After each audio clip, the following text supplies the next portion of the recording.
Hey everyone, it's me, Kenai. So, the past couple unboxings have been doing pretty well. They've been pretty well timed, even if accidentally, and have gotten me a pretty decent chunk of traction. Honestly, surprisingly so. I just kind of put up those videos on a whim, and it's like, oh, they're doing pretty good. They're doing pretty good. Pretty good. They're doing pretty good. So you know what? You know what anyone would do after that kind of traction?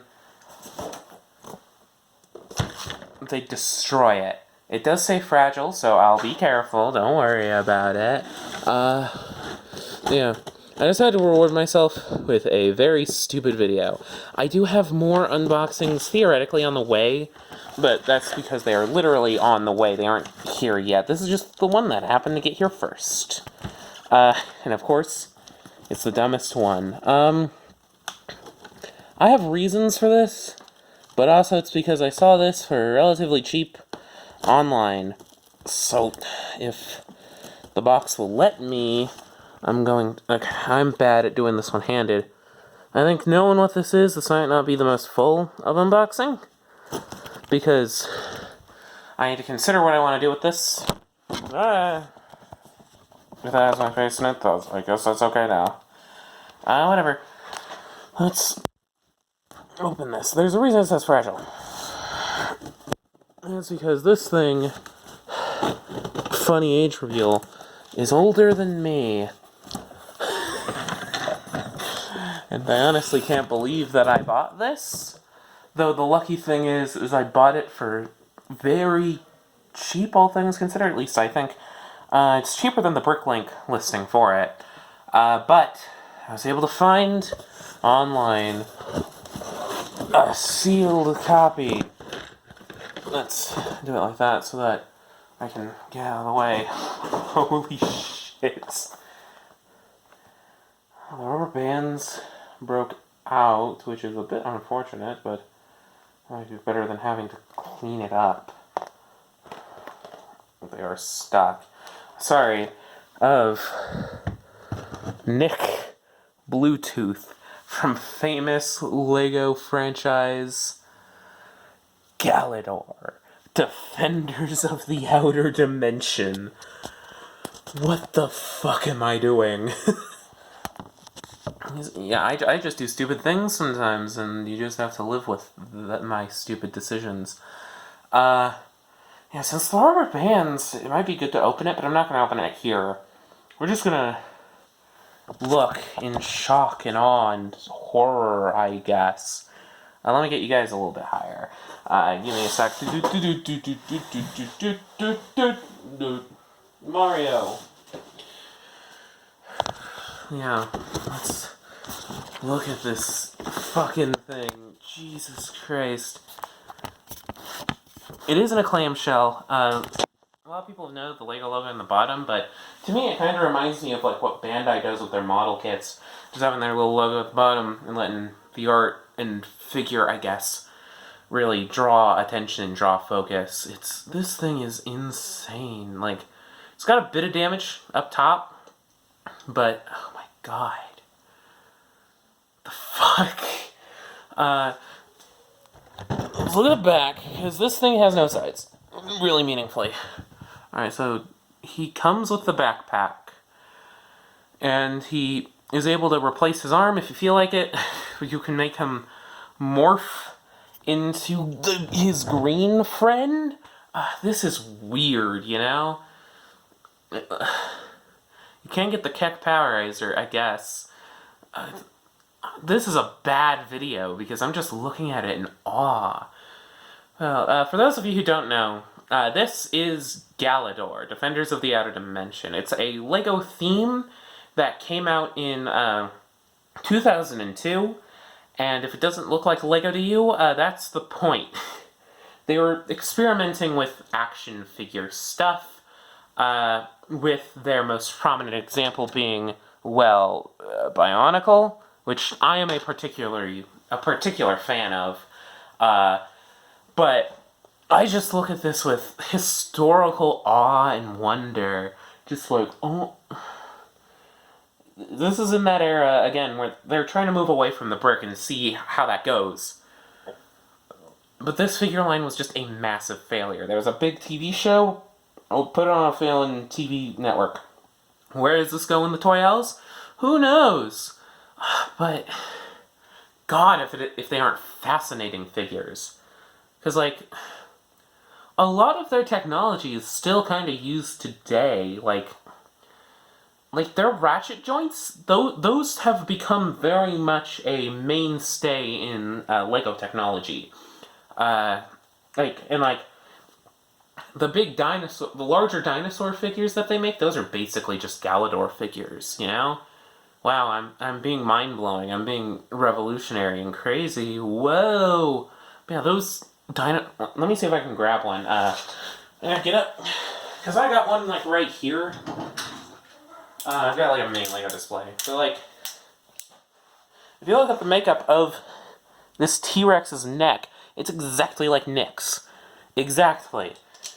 I don't even know if they've made any changes to these joints in, like, the over 20 years that these figures have existed. Like, yeah, it's absurd. It's like the same freaking ratchet joints. This thing is weird. I definitely want to get more at some point. But yeah, I decided to start with Nick Bluetooth. Fuck. Dude, this is weird. It is interesting the way that, like, yeah, it's got the damage. I think I might leave this in box and just get another Nick. See if I can find one for relatively cheap, but, like, yeah.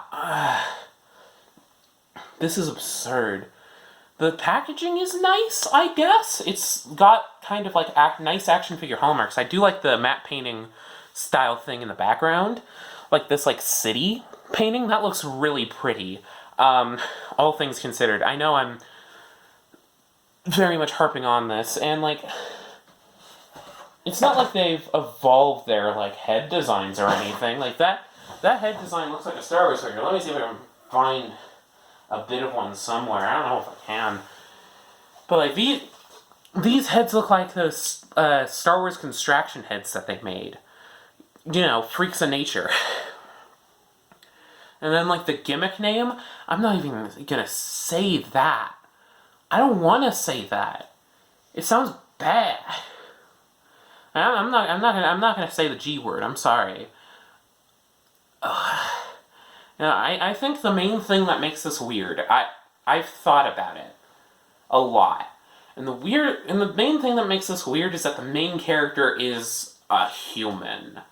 Like with Bionicle, I think that works because all of the characters are robots, and they were designed around that robot aesthetic of Bionicle, and of the parts that they were using at the time, so it made sense. This is a human and really falls in that uncanny valley. The face sculpting is not as bad as I thought it would be, but it's not as bad as the McDonald's Nick, which, if you remember, I just so happen to own. Yeah, it's not as bad as the McDonald's Nick, not nearly. And the joints are different too, I'm pretty sure, on the McDonald's ones. The McDonald's ones, the only other place that uses these joints are, jeez, what was it? This is a bad video. But it was the big set, their spaceship. But yeah, this is just, I'm gonna move this back a little bit. So hopefully you can see it a little bit better. Yeah, you can see it better. But it's like, obviously it's an interesting footnote in LEGO history, given this isn't the direction it went down. And I think we're able to laugh and be like, hey, Galidor's kind of good, actually. And, like, knowing that this was the direction that LEGO could have gone down, but didn't, is honestly weird. Like, there's that, Nick on Planet Ripple video from LEGO Rewind, where he did, like, a April Fool's in a world where Galidor was super successful or whatever. It's a pretty good video. like, thinking about that is just weird. It could make sense, because, like, buildable action figures are a thing that's successful. Like, Gunpla exists for a reason. But, like,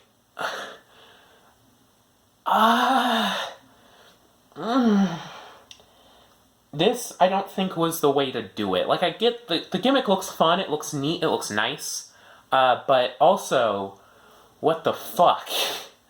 And from what I've seen, the toys are actually fun toys, all things considered, but, like, it just doesn't work. I just don't think it was initially a good idea. They make it work as well as they can, because, you know, Lego's good at making toys, they've always been good at making toys, but,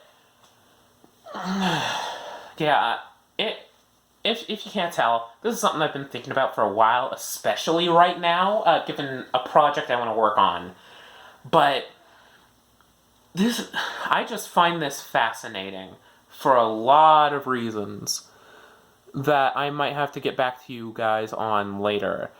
But I'll let you guys know if I open it or not, or if I just buy another. Let me know if you think I should open it down in the comments. Let's get that engagement going in this really bad video. But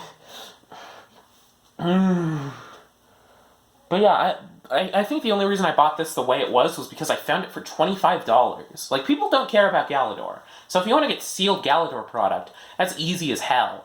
But unlike something like getting like an old Star Wars toy, these things are overproduced and nobody cares. So it's easy pickings. You can get a sealed product for $10 more than it would have cost originally, which, all things considered, in the sealed product market, isn't bad.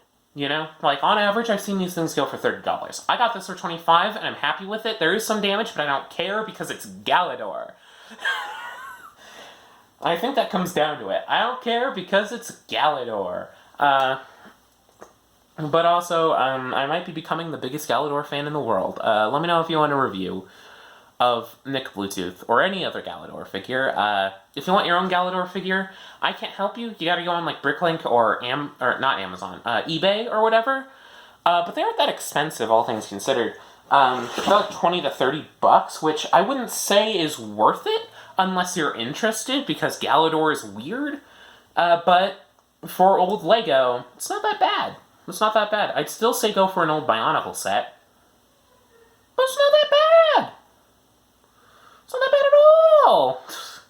But yeah, let me know what you think of Galidor as well in the comments. Like, comment, subscribe, do all that. Let me know if you want more Galidor content.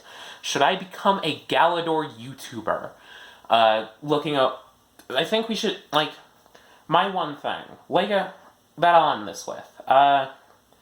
Lego's been doing a lot of, like, sticker cameos and, like, that kind of brand stuff for, like, all of, like, their old brands. Like, they did, like, a minifigure Bionicle piece, like a Bionicle shirt for, like, a minifigure. They've done stickers for Galidor. They've done stickers for Hero Factory. They've done stickers for, like, Rock Raiders or whatever.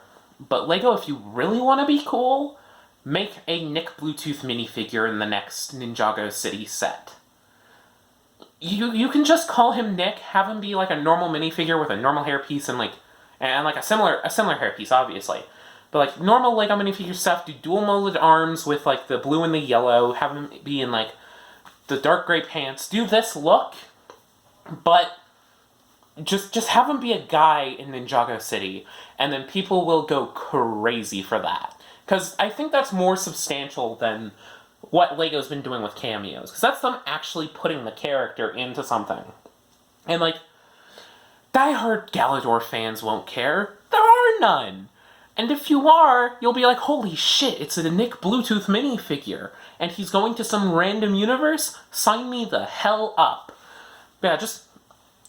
Lego, consider in your next direct-to-consumer Ninjago set, put in a Nick Bluetooth.